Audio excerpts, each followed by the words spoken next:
Sidechaining.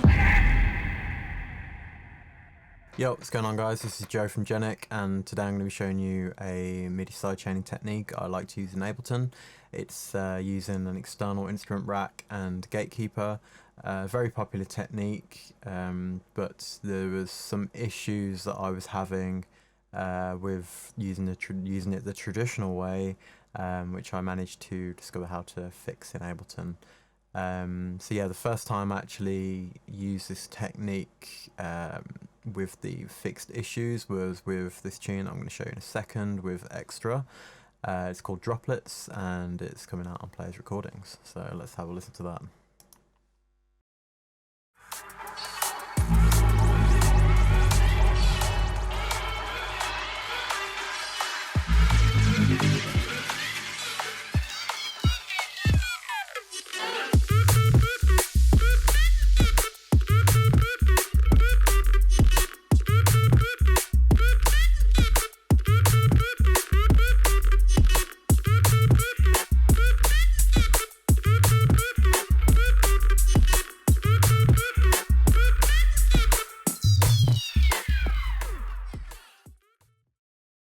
So yeah, that's the tune. You can see it's very simple. It's just drums, a sub bass from the Moog Sub 37, and a melody with some little fake sprinkles on top.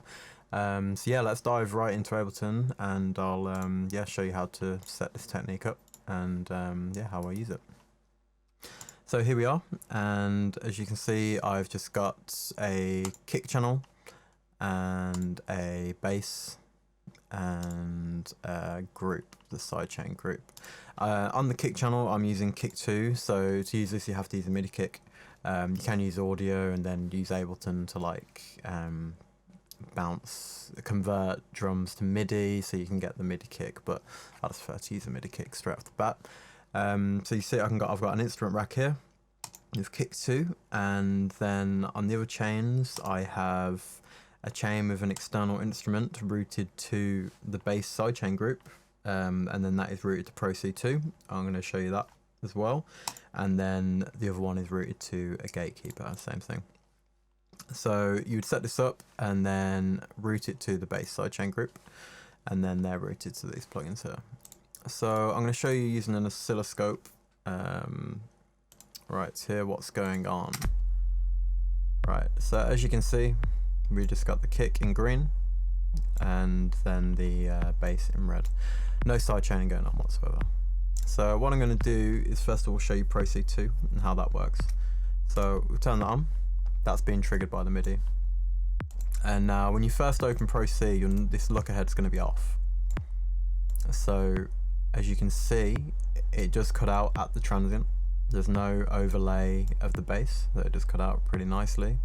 But you also get a click because you're going from a positive value or a negative value on the oscilloscope to 0, and when you do that instantly with no fade, you get a click.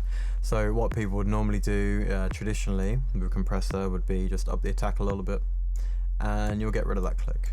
But as you can see here, you've got the transient is being like doubled with the bass, which you don't want. You want that bass completely gone when the transient hits. So the way you fix this in Pro C2, let's go attack all the way to 0, and then you switch on this look ahead here, and you do that, and obviously you're going to get a little bit of latency, but as you can see here, it cuts out before the transient hits and you don't get a click, which is good. That's what you want. So that is one way to do it. Then you can play with the release here, but I don't like this because you don't get a lot of control over the actual envelope of the sidechaining. So I like to use gatekeeper. So if you open up gatekeeper here, this isn't the curve I normally use, but yeah, just for examples purposes, and yeah, let's give it a play. And as you can see, again, we're cutting out at the transient, but we're getting this clip here, and that creates a click. So to get rid of that in gatekeeper, you'd use smooth, like that. But again, overlays over the transient, and that is not what you want. So to solve this issue, what we want to do is actually pre-delay this sidechain group. So the MIDI is triggering the sidechain before the audio actually hits. So I'm going to pre-delay it by 22 milliseconds. Just because that's a 64th note in this tempo, and I'll show you in a second with Gatekeeper, it'll make it a bit easier for us. So if I press play now, let's find that, and as you can see we're cutting out, but we've got that click again. So to get rid of that, we'd just drag this out over 22 milliseconds, and there we go. So that's perfect. We have no click, we're coming out directly before the transient, which is perfect. And now, only problem here is that when you do that, that's going to pre-delay the entire audio of that channel by 22 milliseconds. So you then need to delay the audio by 22 milliseconds. So before the gatekeeper, just chuck on a delay, 0 feedback, 22 milliseconds, 100% wet, and that just delays the audio.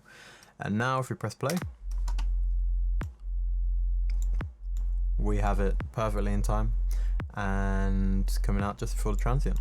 And so each time you want to sidechain an element, you would have to create a new chain here and then route it to the gatekeeper again. I just have this little rack of sidechains, so I'm going to drag it on really quickly. And yeah, I mean, the advantages of doing this is you can totally manipulate this curve however you want. You could also do this with Aliphotool and yeah, use like filters and that kind of thing, but that's not what this tutorial is about. So you can just do it like that, and yeah, that's it. That's pretty much the setup, guys. So yeah, I hope you enjoyed this little tutorial, and hope you learnt something from it. And yeah, hit me up if you got any more questions or you'd like me to go through anything else. And yeah, make sure to watch out for droplets with myself, Josh from Genic also, and Extra. Peace.